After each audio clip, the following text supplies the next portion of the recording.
Let me put this down here, actually. And in the magic of editing, I'll make it all look snappy.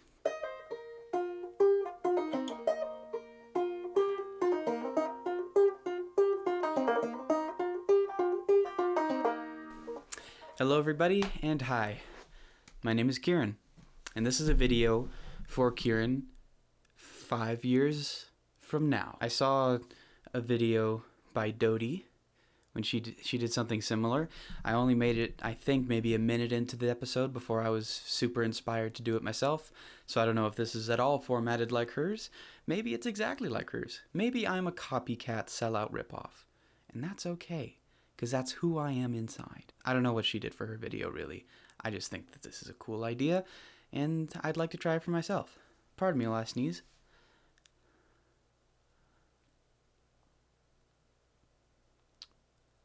Didn't come. Okay. I wrote some jot notes down just so that I can stop myself from rambling on too much, because I am one to do that. So let's dive in, shall we? So, hi future Kieran. I hope you're well. Are you well? This is me when you were 20. This is you when you were 20. I don't know what prefaces to use for this. Here you are. You have a beard now. There's a lot of people who only know you with a beard. There's a lot of people who can't imagine you with a beard. You're in a weird and turbulent time in your life. You started YouTube a few months ago. I think just 2 months ago by now. Your current subscriber count is 8. So obviously you're walking on air right now. The world is your oyster. You are the king. And no one can contest you. Recently, I want to say 4, maybe 5 months ago. Maybe not even that long. Maybe just 3. I hope you're better with time in the future. You quit your job retail at Mastermind Toys because you felt a call to leave it. And it was a similar call to what you had felt back in high school that you ignored then and have not gotten over yet. So determined to not make the same mistake, you left with no other job opportunities lined up and no real plan for the future. Though that quitting did inspire you to start your YouTube channel full force. So hey, maybe that paid off. I don't know yet.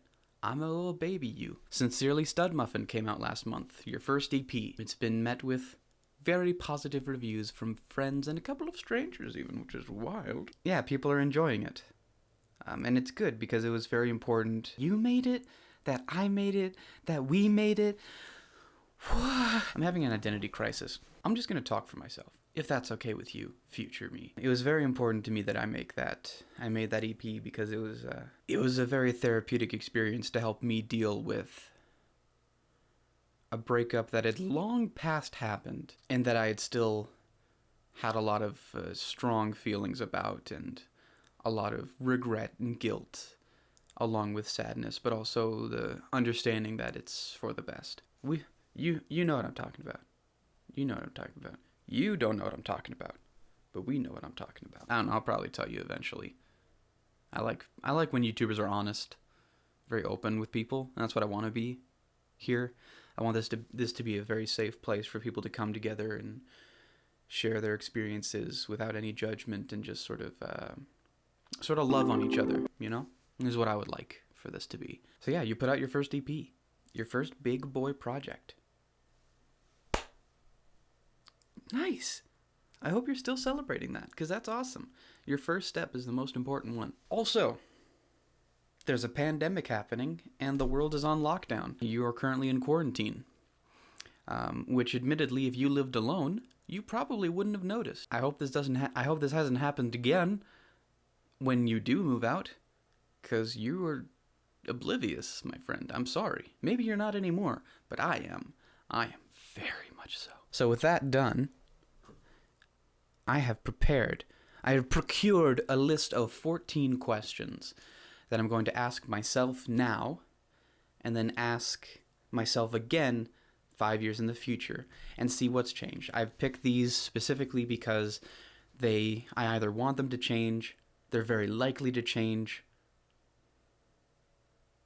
Yeah. So let's get into some questions. Question 1. Daily routine. So as of 20 years old, my daily routine, it's very regimented, and I'm very strict about it. There's a mustache here. I'm very strict and very disciplined towards my routine. I start off, I wake up 8:30. I have breakfast from 9 to 10. From 10 to 12, I'm editing a video. I find that starting off my day by editing a video is very helpful. It's a very good way to start my day. It's low enough energy, but I'm still tired, so I don't get too self-critical, so I just kind of let myself have fun with it. And it's been working out really well, and usually I can finish the videos in that opening editing session. So it's a good way to start off the day on an accomplishment. So I edit for 2 hours until 12. Usually I can get a video done in there. Then I break for lunch at 12, and then at 1 is right now. I make YouTube videos from 1 to 2. Currently I am practicing, I'm learning the viola. So 3 to 4 is my viola time. What's the word I'm looking for? A good time. Good viola time is 3 to 4. 4 o'clock, workout. 4:30, recover from the workout and the suffering you've endured. 5 o'clock is when I will post an episode, or just post a video rather, of whatever is scheduled to come up in the day, as well as then just continue editing on my next video up until supper, which is usually about 6 o'clock. 5 o'clock is also my allotted time to shower. So I break for supper 6 to 7. 7 to 9 is my designated music time. That's when I'm in my studio right here. You can see my drum set here. In here, just letting myself have creative freedom to practice and write and record different music and things like that. Funny enough, I used to push myself solely on music before I started YouTube.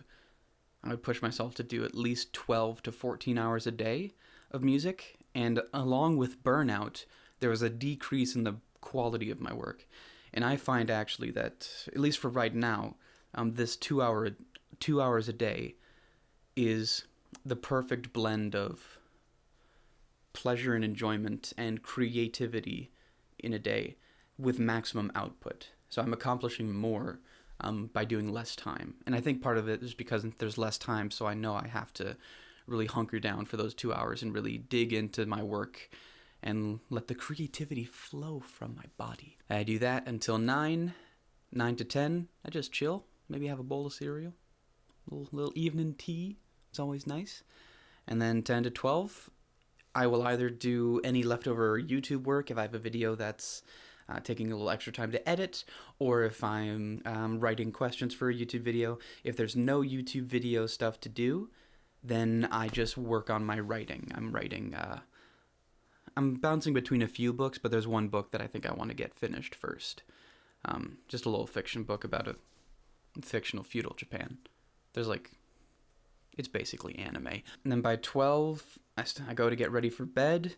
By 12:30 to 1, I'm usually in bed, ready to fall asleep, wake up at 8:30 the next day and start it over again. So that's my daily routine at 20 years old. What is your daily routine, 25-year-old? You freaky old man. Favorite band and why? My favorite band, if anybody knows 20-year-old Kieran, it is the Oh Hellos, undoubtedly. They are the finest band I've ever heard. Greatest songwriters I've ever listened to. Just truly superb stuff. Why I like them so much? They have such a texture to their music, and there's such a feeling of adventure in a lot of their songs. A lot of people have said that they play Oh Hello's songs with Dungeons and Dragons sessions, which I think is very fitting, because there's a lot of them that make you want to just pick up a sword and go adventuring, and those ones are fun. And there's a lot of them that are sort of a little more personal, introspective. There's a lot of introspection in their songs, and a lot of looking at your flaws, but with the understanding that it's going to be okay. I think that's one thing that I like a lot about the Oh Hello's music, is that there's always a positive end. It always gets better. And there's always something to look forward to in the end. And also, all their songs are just an explosion of ecstasy in my brain. So, how could you not? Soldier Poet King? Could you slap harder? What instruments can you play? Banjo, guitar, ukulele, drums, yeah. I can fake it on piano. French horn, I can do. Haven't played it in a few years, though. Viola, I mean, not well, but I can play it. Merlin, kalimba, melodica. What else is there? I'll go with those for now. I also play the mandolin. Got a rain stick. That's pretty neat. I own more than 10, though, because I own 3 different kinds of ukulele, acoustic and electric guitar. Favorite song you've written and released? That I've released, I know this one's going to change because I've already started writing a song that is my new favorite, but I think that's just how writing music always is. Whatever's new is always my favorite. Favorite song that I've written and released is undoubtedly Stud Muffin of the EP Sincerely Stud Muffin, which is also my least streamed song off that EP, which is, that's fine. It's only the most important track and the reason that everything exists, so that's pretty cool, I guess. That song is the thesis of the EP. It's the reason that project exists, because that whole EP is about a breakup I had. Oh my gosh, I was working on the EP 2 years after that breakup, so we might even be 3 years out from now. And the reason I had to make it because there was a lot of unresolved feelings. Not that I still had feelings for her, but just that I still had feelings of hurt. There's a lot of regret and a lot of pain that was residing. Yeah, so Stud Muffin is my favorite song that I've put out because it's the most important song that I've put out. And yeah, you should go stream it. Give it the love it deserves. I'm just kidding. You do what you want. Current monthly listeners and most streamed song. Ain't Stud Muffin. I need to open the page for this. Monthly listeners at the moment is 35. It did get up to 72 the month that the EP came out. Now it's kind of steadying down. So monthly listeners, 35. And what is my most streamed song? Of all time, my most streamed song is Cold Eyes with 978 streams. Released June 1st, 2018. Now, that was the first song that I wrote that I actually sang in, and I wrote it on Barry, my baritone ukulele. I'll introduce you to the fam at some other point. The second most streamed is 650, As the Wind Blew Me to You, which is from the album I made in GarageBand when I was 15. Still proud of that. Not good, but I'm proud of it. And the most streamed song off the EP is Exeunt 1 at 444. The shortest song. By a landslide. None of the other ones have broken 200. And there's Stud Muffin. 117. I knew that would happen, though. Accomplishment you're most proud of? I guess I would say the EP, Sincerely Stud Muffin. It's the first big thing that I've done that was truly creatively fulfilling and felt like a good move in my life. But at the same time, thinking about it now, I'm also very proud of my channel on YouTube. There's no subscribers that I don't know the names of. If you're watching this video, I probably know you. And hi, how you doing? Text me, I'm lonely. But I put a lot of work into these videos and thumbnails, trying to make sure I'm better every time, and genuinely, it makes me quite proud to be doing it. And for the first time in my life, I think I'm actually on the right track when I'm doing YouTube. It makes me feel like I'm making the right decision. Undoubtedly so. So you know what? Yeah. Following the dream that I've had since I was 13 and starting a YouTube channel. Just starting it. Just actually getting in and doing it. Because it's so easy not to do anything. But I'm very proud that I finally stepped up and got underway something that I've been wanting to do for so long.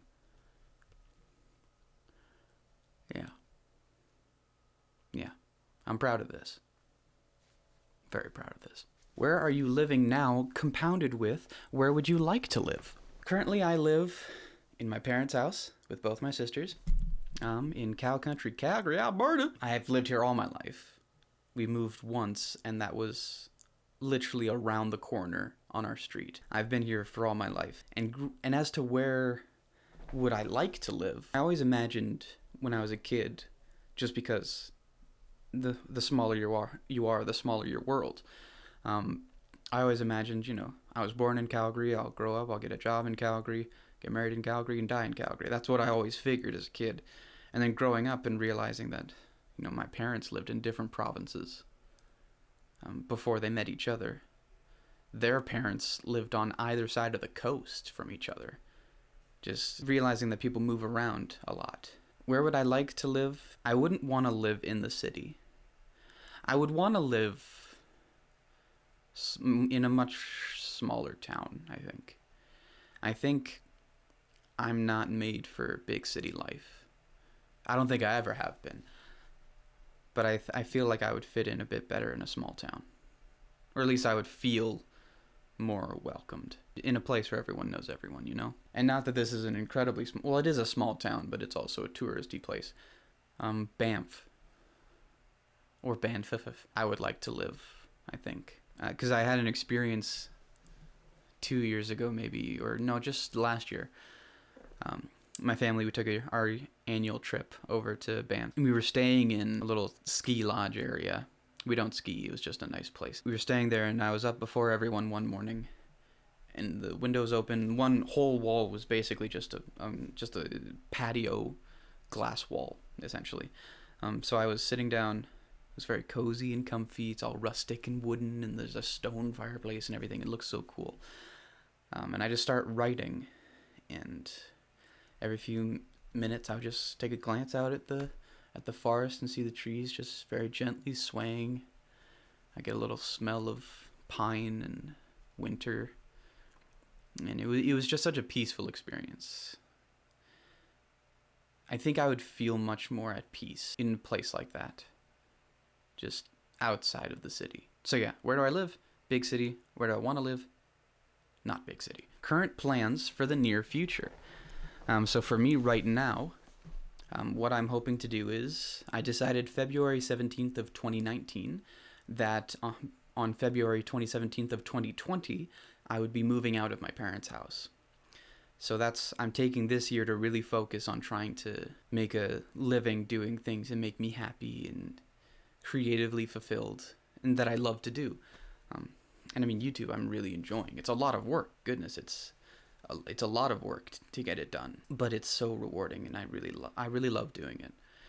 So that's really what my goal is, just to try and make a living doing something creatively fulfilling, or at the very least, something that makes me very happy and that I love to do. Yeah, so that's my plan for the future. Blow up. And then move out, probably within Calgary. Maybe not. Maybe I'll run away to the hills. Who knows? So those were the light ones, just to get us in the mood. These are the little more serious ones, the ones that are a little more introspective, cut a little deeper. All the juicy bits. Are you where you thought you'd be by now? No. Because what I always figured is that by the time I was 20, like proper veteran adult, full-grown big boy, I thought I would have a stronger sense of direction. Or like I knew what my life was becoming, what it was going to be. I didn't want to be married by now, of course, but I thought that the legitimate possibility of marriage would have been a little closer and more real to me by now, when it actually feels farther away than it ever has. YouTube has given me a very strong sense of direction in my life that I was lacking without it. It's given me a very good sense that maybe there's something for me yet to do. I don't know if that makes sense. I usually just start speaking and then hope. Not where I thought I'd be, but I'm getting there. Biggest fear as of 20 is that there's a lot of them. I'm like any other young adult. full of fear. I suppose my biggest fear is that the life I live will not be noteworthy. That it will not be profoundly meaningful. Mustache hair. My biggest fear, I think, is just that I won't be everything I've always wanted. My biggest fear is that I'll live as a nobody and die as a nobody, and no one will remember me. I'm not scared to die, but I'm terrified to die having done nothing to change the world or the lives of people in it. So my biggest fear is that my life isn't going to be used for the betterment of others. That, I think, is my biggest fear. Worst heartbreak. Well, if you listen to Stud Muffin of Sincerely Stud Muffin, my EP that came out a little while ago, streaming on all platforms, it's a pretty good album. You should listen to it. That EP was based off of my worst heartbreak. It was 4 years? This would be the 4th year since of that. I've been single for so long. It was my worst heartbreak. Came at the beginning of my 12th grade year. Would that be like senior in America? Grade 12. The last one. I was about to graduate. I was dating a girl, and I wanted to marry her.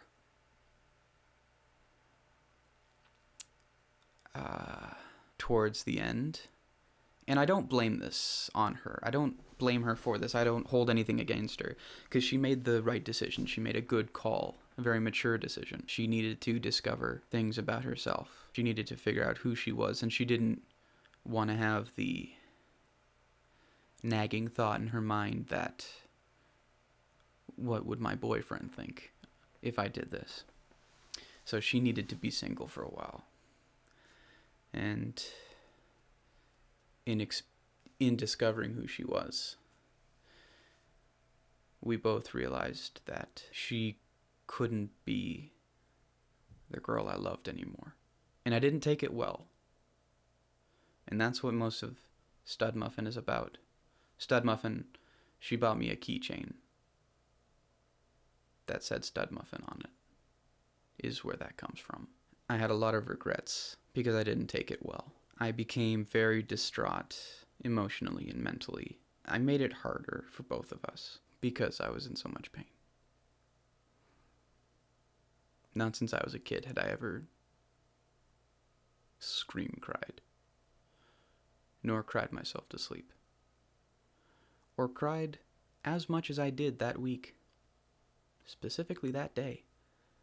That was a tough day to get through, because we broke up in the morning, and I had to go through all my classes with this, and stay in choir after school with her. That was a hard day. I didn't absorb anything. I never absorbed anything, but that one particularly. Little lighter something.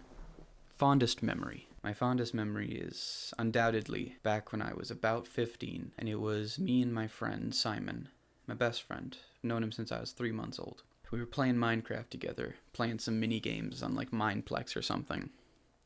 Going through some survival games and then hopping into some other stuff to try them out, and then going back to survival games because it's the one that we like the most. We would go in there, and it was a Friday night, so we were both allowed to stay up a bit later to keep playing.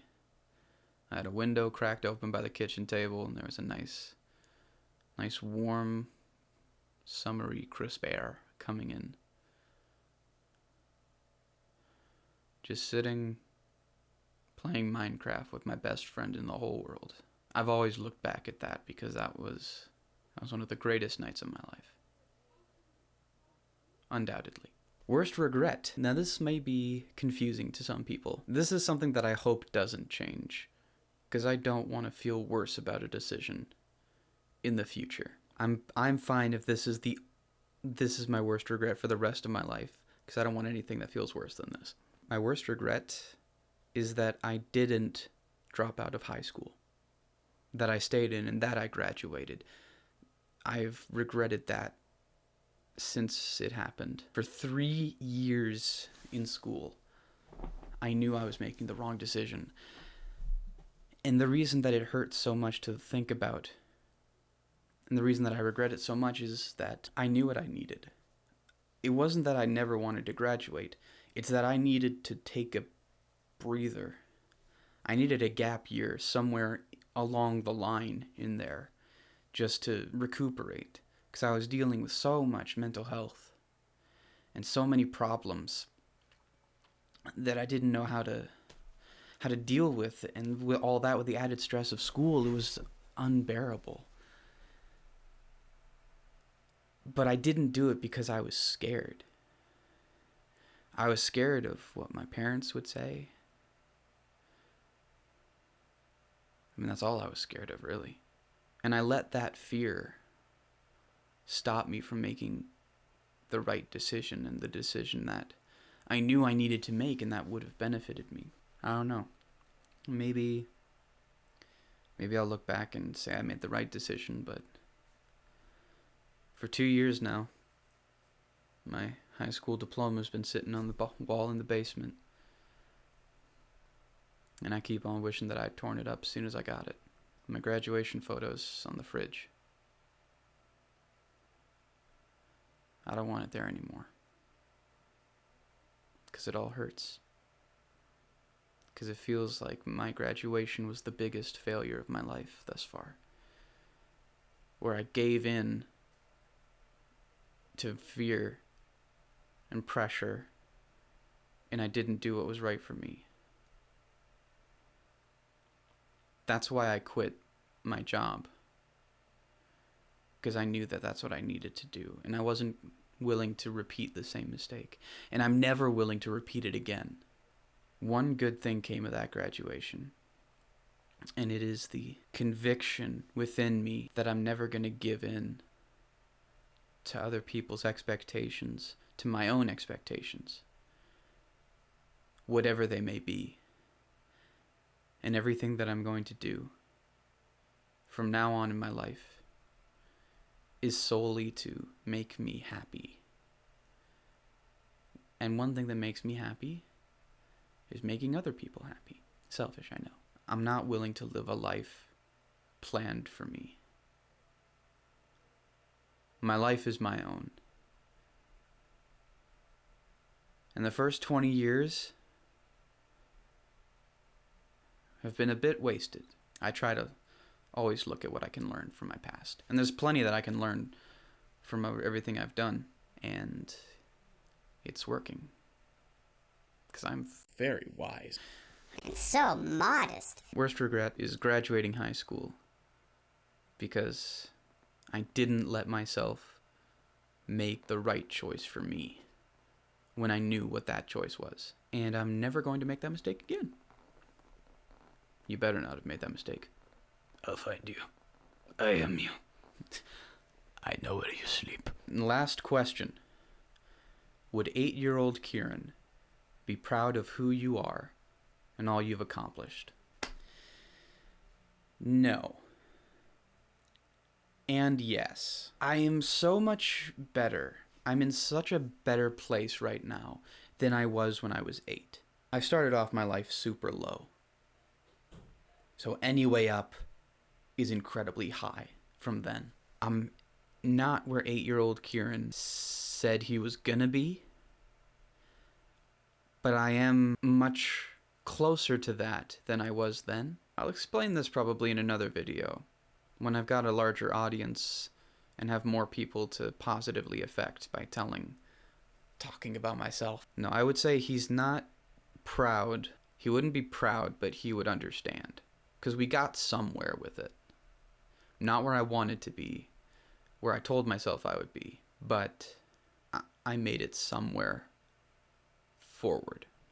Alright, that brings us to the end of the video, and to close it off, I have 7 quick draw questions solely for 25-year-old Kieran. These are for you to answer, because I know the answers now. These are the things that I'm hoping you've accomplished in 5 years. This is everything that I hope for in you. Me. Self. Are you doing something you love that makes you happy for a living? Are you in love? Are you married? Do you have kids? Do you have aura? Are you living the life that you promised yourself when you were a kid? Are you happy?